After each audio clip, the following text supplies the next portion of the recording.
Remember watching strikers who just existed? They'd loiter in the box, waiting for that one chance, that half yard of space, and then asterisk boom asterisk, goal. We're talking about the classic, clinical number 9, the poacher, the penalty box assassin. But let's be honest, how many of those do you really see thriving at the elite level today? It feels like they're an endangered species, doesn't it? Beyond a few rare exceptions, that pure, unadulterated striker is slowly, but surely, vanishing from the beautiful game. And it's not just a coincidence, it's a deliberate, tactical evolution. So, what happened? It's not that talent suddenly dried up. It's a systemic shift. Modern elite managers prioritize system players, guys who fit a complex tactical framework, over individualistic pure goalscorers. Think about it, every player, from goalkeeper to striker, is now expected to contribute defensively, build play, press, and track back. The luxury of a player who only focuses on scoring goals? That's largely gone. It's a trade-off clubs are making, driven by the intense demands of modern football. One of the biggest game changers was the rise of the false nine. Remember Pep Guardiola at Barcelona with Lionel Messi? That wasn't a true striker up front, was it? Messi dropped deep, creating numerical superiority in midfield, pulling defenders out of position, and opening up space for wingers or late-running midfielders. This tactical innovation broke the traditional mold, proving you didn't need a static target man. It forced defenses to adapt and fundamentally changed what an attacking player could be. Then came the inverted wingers. Guys like Arjen Robben or Mohamed Salah, who cut inside from the flank onto their stronger foot, suddenly became primary goal threats. This spread the goal-scoring burden across the front line and even into midfield. You no longer needed one prolific number 9, you could have 3 or 4 players each bagging 10 to 15 goals a season. This makes teams less predictable and harder to defend against, as the goal threat isn't concentrated in one easily marked area.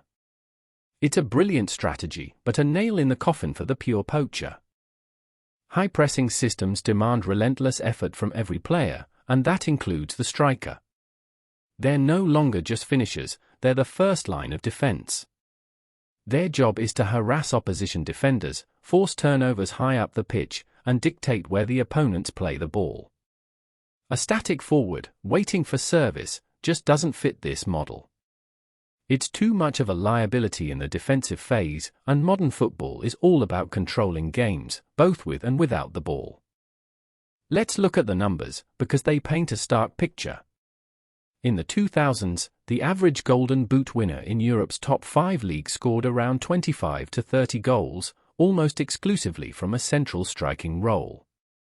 Fast forward to today, and while individual tallies might still be high, the proportion of goals scored by players solely defined as traditional nines has decreased significantly.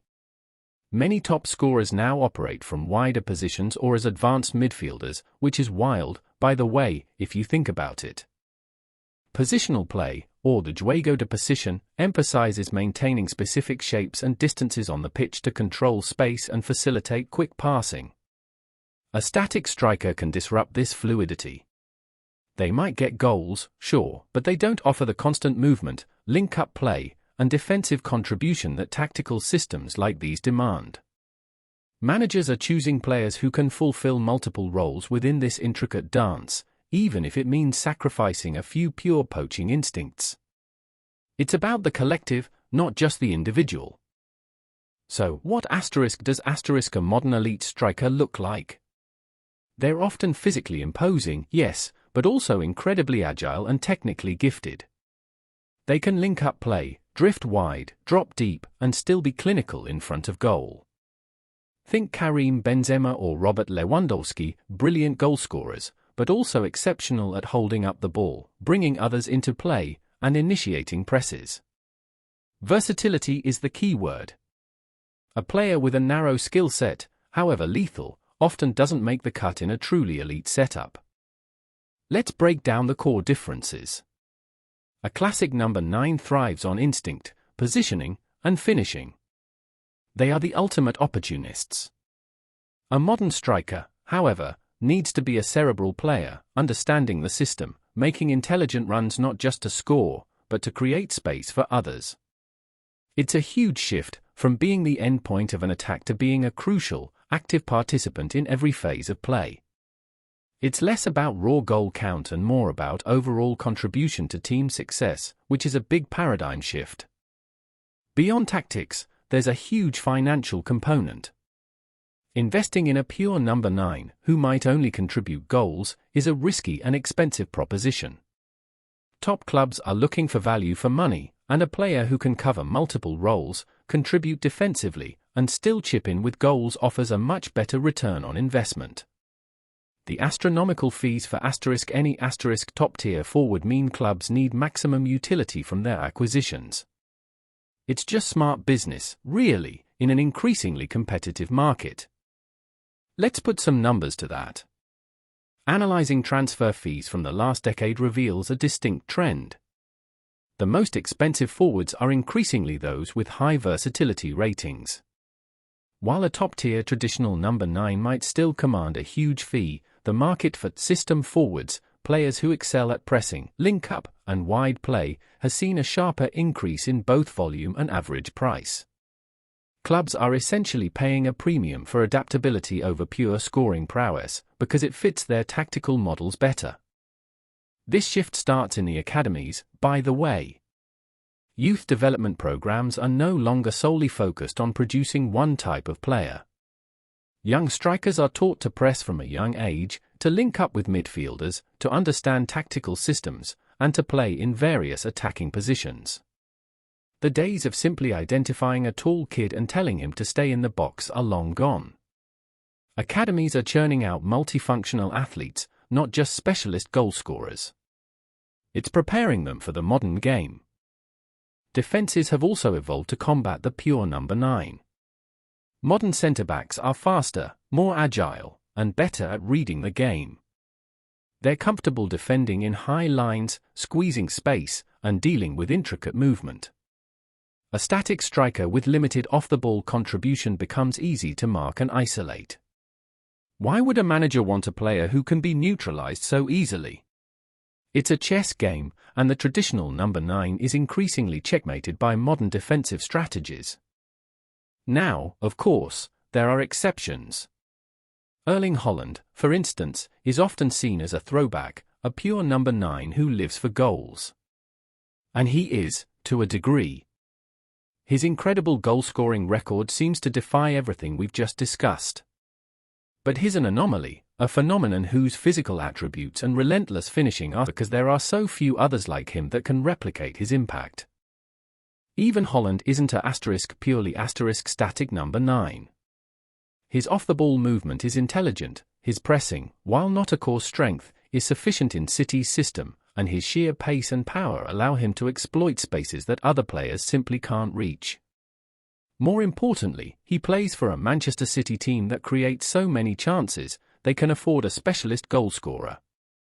Few other teams generate that volume of high-quality chances, which is why a Haaland-like player would struggle elsewhere. It's a perfect storm of talent and system. For many fans, this evolution leaves an emotional void.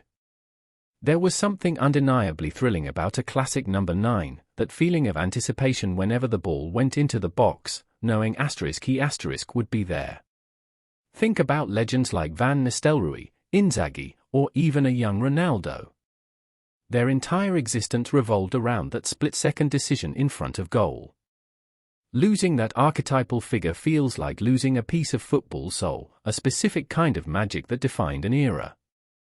It's hard not to feel a bit nostalgic. So, where do we go from here? The striker role will continue to evolve. We might see even more fluid formations, with attackers rotating positions constantly, making it impossible to label anyone as a pure striker in the traditional sense. Perhaps hybrid roles will become even more common, part playmaker, part winger, part goalscorer. The one thing that seems certain is that the age of the specialist, purely goal-focused number 9 is largely behind us. It's a testament to the beautiful game's capacity for constant reinvention. You can lament it, or embrace it.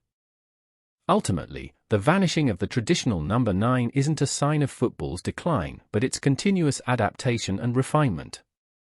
It's a response to new defensive strategies, new coaching philosophies, and the relentless pursuit of tactical superiority. While we might miss the romanticism of the classic poacher, the modern game offers a different kind of beauty, a symphony of coordinated movement, pressing, and multifaceted attacking threats. So, while the pure number the 9th may be gone, the goals, and the excitement, are definitely here to stay.